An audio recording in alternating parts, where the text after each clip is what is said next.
अस्सलाम दोस्तों, आज सिटी 42 के सीनियर रिपोर्टर कज़ाफ़ी भट्ट को इलेक्शन कमीशन के बाहर वकला ने अपनी वकला गर्दी का निशाना बनाया। जबकि कुछ दिन पहले ज़ैन मदनी, वो भी सिटी 42 का रिपोर्टर है, उसको भी एक जगह पे तशद्दुद का निशाना बनाया गया।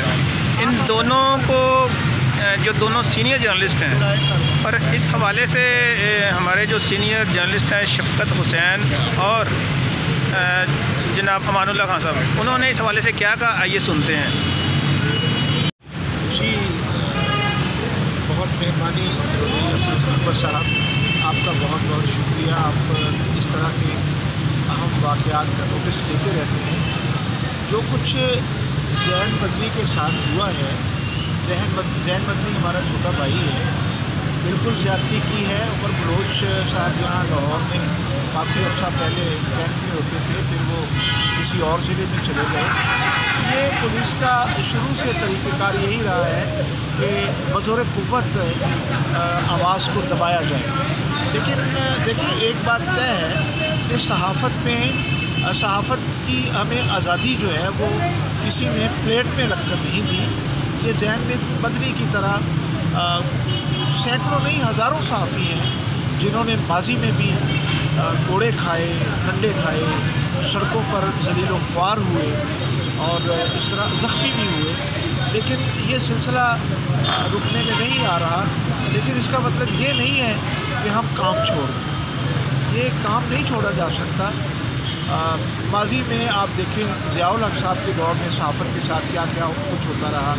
मोहतरमा बेनज़ीर भुट्टो ने, आपको याद होगा, वो जो CBI के चेयरमैन रहे हैं, चीफ मिनिस्टर भी केयर टेकर रहे हैं, आ रही जी, नजम सेठी को भी एक मुक़्तदर इदारे ने रात के वक्त उठा लिया था। इसी तरह अगर हम पॉलिटिक्स में मियां नवाज शरीफ साहब को देखें, उन्होंने भी 99 में फरवरी में बहुत से लोगों के नाम लिस्ट पेश की कि इनको निकाला जाए।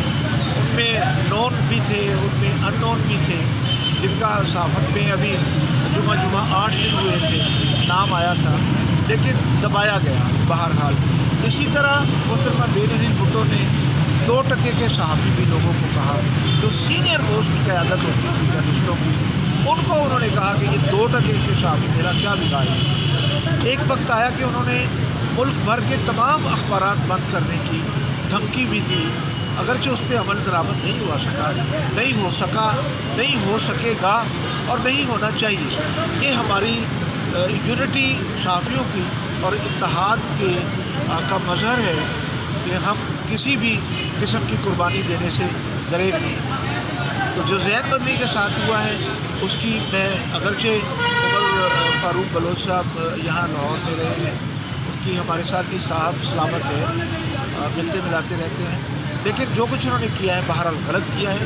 इसका सख्त तरीन नोटिस लिया जाना चाहिए। अफसोस, सद अफसोस यार, मुझे ये जब इतला मिली कि कज़ाफ़ी भट्ट को इलेक्शन कमीशन के दफ्तर के सामने कुछ वकला ने उसका जो हशर किया है वो सहाफ़ी बरादरी को काबिल कबूल नहीं। देखिए, अक्सर हमने यही सुना है कि वकला साहबान ने कभी हाई कोर्ट के लाबी में, कभी उसके सहन में सहाफ़ियों के साथ जो कुछ करते हैं, जो गुंडागर्दी होती है, उससे जो हमें तासुर मिल रहा है कि वकला जो है वो इंसाफ दिलवाने के लिए वहाँ नहीं आते, वो इंसाफ की तबाही के लिए वहाँ आते हैं। यार, यहाँ तक हो गया है कि जज जो आला अदलिया के जज, उनको वो छोड़ने के लिए तैयार नहीं है, उनको बख्शने के लिए तैयार नहीं है। इन्हीं वकला से जज बनते हैं कि बाहर से तो नहीं आते। लेकिन वकला की ये गुंडागर्दी, यानी कि आप देख लें कि चंद रोज़ पहले इस्लामाबाद हाई कोर्ट में जो कुछ हुआ है वो काबिल कबूल था आप लोगों को। देखिए, इंसाफ की राहें जो हैं वो वकला ने देनी है और जजों ने इंसाफ करना है। लेकिन नज़र यही आ रहा है कि इस मुल्क के अंदर ये काला कोर्ट जो है ये बदनामी का नाम बन चुका है, और ये ख़ासकर सहाफ़ियों के लिए इस तरीके से, इस अंदाज से सहाफ़ियों को ज़हर करने की कोशिश करते हैं कि जैसे इनके अज़ली दुश्मन है, या इंडिया पाकिस्तान के बॉर्डर पर जंग हो रही है। देखिए, वकला को चाहिए कि वो काले कोर्ट की इज्जत करना सीखें, खुद सीखें। और दूसरों से करवाएं। देखिए कहीं पे भी ऐसी सूरत हाल हमें नज़र नहीं आ रही कि वकला ने कहीं शराफत का दामन पकड़ा हो, शराफत से अपने ड्यूटी को सर अंजाम दिया हो। यार यहाँ तक है कि साइलों से पैसे लेने के बाद उनके मुकदमा तो ये लड़ते नहीं हैं, और अदालतों में जो कुछ साइल जलीलो ख्वार होते हैं उनको कोई पूछने वाला नहीं है। लाखों रुपए हज़ारों रुपए ये लेके हड़प कर जाते हैं। क्या ये रिज़्क़े हलाल कहाँ है? नहीं, ये रिज़्क़े हराम कहाँ रहे हैं काले कोट। इसलिए अब अदलिया को भी कोई फैसला करना होगा इनके बारे में कि ये वकला की पहले डिग्रियाँ चेक की जाए। यार जहाँ तक इतना है कि लाहौर के अंदर 8,500 या 9,000 के करीब वकला वो हैं जिनकी डिग्री जाली है। तो जाली डिग्रियों वालों का आदब अदाब कहाँ से आए? कहाँ से वो इंसाफ दिलवा सकते हैं? हमारे मुआशरे को इन लोगों को देखना होगा, इनका एहतसाब करना होगा। क्यों कि ये भी गली मोहल्लों की पैदावार है, और गली मोहल्लों में लोगों को चाहिए कि इनका हिसाब किताब पूरा करें। Thank you. अपने अमानुल्लाह खान साहब और शफकत हुसैन के ख्याल सुने कि सहाबी बरादरी के हवाले से उनके क्या जज्बात हैं।